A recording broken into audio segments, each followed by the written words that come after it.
नमस्कार, मैं हूं चिराग गोठी। बात करते हैं दिल्ली के कंझावला इलाके में जिस तरह से लड़की के साथ बर्बरता हुई, कई किलोमीटर तक उसको घसीटा गया। दिल्ली पुलिस के अधिकारी कहते हैं कि हमारी किस्मत खराब रही कि एक भी पीसीआर ने यह गाड़ी नहीं देखी, वरना स्थिति कुछ और होती।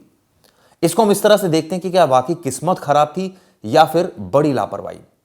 इन तमाम मुद्दों पर बात करने के लिए हमारे साथ जुड़ गए हैं अंजलि के मामा, वो लड़की जिसकी कई किलोमीटर तक जिसको घसीटा गया और जिसकी बाद में मौत हो गई। स्वागत है आपका। मैं आपसे पूछना चाहता हूं, सबसे पहला मेरा सवाल है कि आपको कितने बजे इस घटना की जानकारी मिली कि अंजलि के साथ यह वाकया हो गया है? जी, मेरे को तो 11 बजे पता लगा था। मेरी सिस्टर को पता लगा था 8 बजे करीब, क्योंकि जो गाड़ी उड़ी से ही ट्रैक हुआ था। आपसे जानना चाहते हैं कि किस पुलिस ने आपको फोन किया? सुल्तानपुरी थाने से फोन आया या फिर कंझावला थाने से फोन आया? क्या बताया पुलिस ने आपको? सर वहाँ से कंजावला थाने से फ़ोन आता है बड़ी वाली सिस्टर के पास, जो नंबर वेरीफाई करा था कि ये गाड़ी किसके नाम पे। वो माई सिस्टर थी, उसका नाम पे ही ये गाड़ी रजिस्टर थी। वो नंबर फिर दिल्ली पुलिस ने ट्रैफिक पुलिस से कॉन्टैक्ट नंबर निकलवाया, तो इनसे कॉन्टैक्ट हुआ। फिर इनको फ़ोन किया गया 7:30-8 बजे के बीच में, तब इनको थाने बुलाया गया। पर फिर कंजावला थाने वाले बोल रहे थे कि बुलाया जाए, पर कंजावला थाने से फिर एक गाड़ी आई थी, इनको वहाँ पे ले गए। फिर सुल्तानपुरी थाने वाले लाए, इनको बिठाए रखा 2-3 घंटे, पर बताया नहीं कि आपकी लड़की कहाँ है। बस ये बताया कि एक्सीडेंट हो गया। जी, हमारा उस दिन का संडे का टाइम था, 1 जनवरी थी। हमको तो 11 बजे करीब पता लगा था। जिस तरह से दिल्ली पुलिस ने इस पूरे मामले की इन्वेस्टिगेशन की, हम सब ने देखा। सर, क्या आप संतुष्ट है उस जांच से या फिर आपको लगता है कि अभी भी बहुत कुछ होना बाकी है? सर, मैं कह रहा हूँ कि मतलब पुलिस इन्वेस्टिगेशन कर रही है। उन्होंने बोला हमें 3-4 दिन का समय और दीजिए। उन्होंने 4 दिन का रिमांड भी मांगा है उन लड़कों का, जिसमें कि 2 आरोपी और पता लगे है। इन्वेस्टिगेशन चल रही है, जिसमें एक छठा आरोपी पकड़ा गया है, सुनाई में आ रहा है आपके माध्यम से।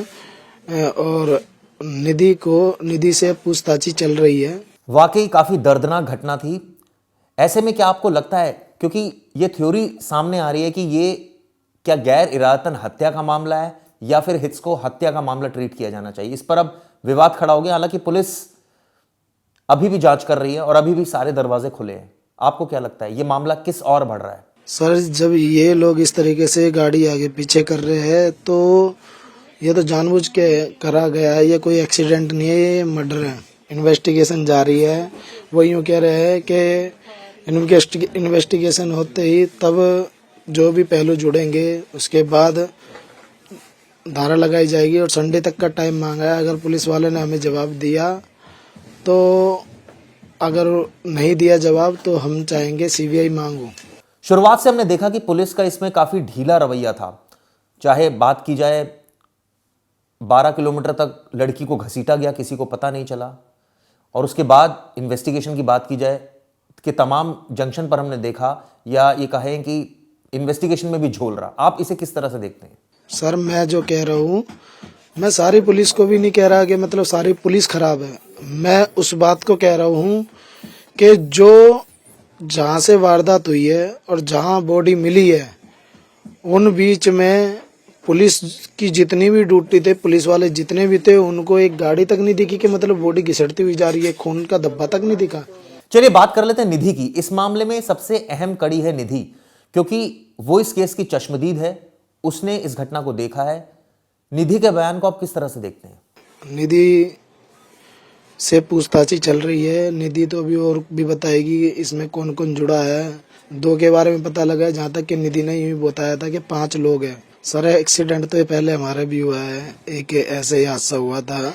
बट एक्सीडेंट का मतलब होता है गाड़ी हम भी चलाते हैं। अगर गाड़ी के नीचे कोई आ गया तो हमारा मतलब है, हमारा राइट कहता है कि उस गाड़ी के नीचे कौन आया है उसको देखो। अगर कोई भी हो, कोई चाहे जानवर हो चाहे इंसान हो, उसको निकाल के हॉस्पिटल ले जाओ, तब उसको एक्सीडेंट हादसा कहा जाता है कि हाँ भाई उसकी मदद भी करी है। अगर 2-4 बार गाड़ी आगे पीछे करी है तो ये मर्डर है सर। इस मामले में आप हम जब शुरुआत में बात कर रहे थे कि गैर इरादतन हत्या का मामला है या हत्या का मामला है, ये तो साफ साफ दिख रहा है कि जो आरोपी है उसकी इंटेंशन बहुत क्लियर कट थी, गाड़ी को कई बार आगे पीछे किया गया। तो इसको किस तरह से देखते हैं? सर इन्वेस्टिगेशन जारी है, अभी हम कुछ कह नहीं सकते। एक बार फिर मैं निधि के ऊपर आना चाहूंगा कि निधि को लेकर तमाम सवाल खड़े हो रहे हैं। ऐसे में यह भी सवाल है कि वो मौके से क्यों भाग गई, उसने पुलिस को क्यों टाइमली इन्फॉर्म नहीं किया, बार बार उसकी स्टेटमेंट में बदलाव आना। और सबसे बड़ी बात तो यह है कि इस घटना में अगर निधि थोड़ी सी एक्टिव होती तो शायद परिस्थिति कुछ और होती। वो पुलिस को टाइमली फोन कर सकती थी, वो वहां चिल्ला सकती थी। ये बात ठीक है, वो डर गई, लेकिन उसके अलावा भी वो बहुत कुछ कर सकती थी। आपको क्या लगता है? जी, निधि ने जो बोला है कहाँ से सच है, वो तो सर फुटेज से ही पता लग रहा है।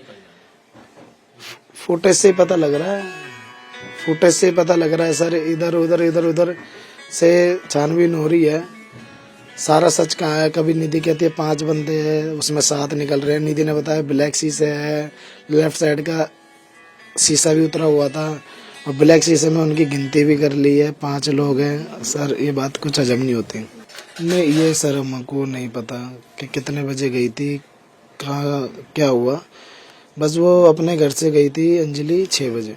चलिए, हमसे बात करने के लिए बहुत बहुत शुक्रिया।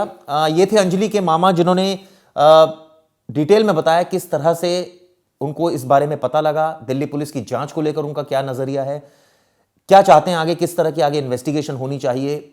उनका साफ साफ कहना है कि अगर रविवार तक कोई पुलिस ने फ्रूटफुल रिजल्ट नहीं दिए तो इस मामले में आगे वो सीबीआई की भी मांग करेंगे। और निश्चित रूप से निधि के बयान को लेकर उन्होंने तमाम सवाल खड़े किए हैं। क्या निधि सच बोल रही है? क्या उसके बयानों में विरोधाभास है? ये तमाम आपको जानकारी आगे भी हम देते रहेंगे। फिलहाल के लिए शुक्रिया।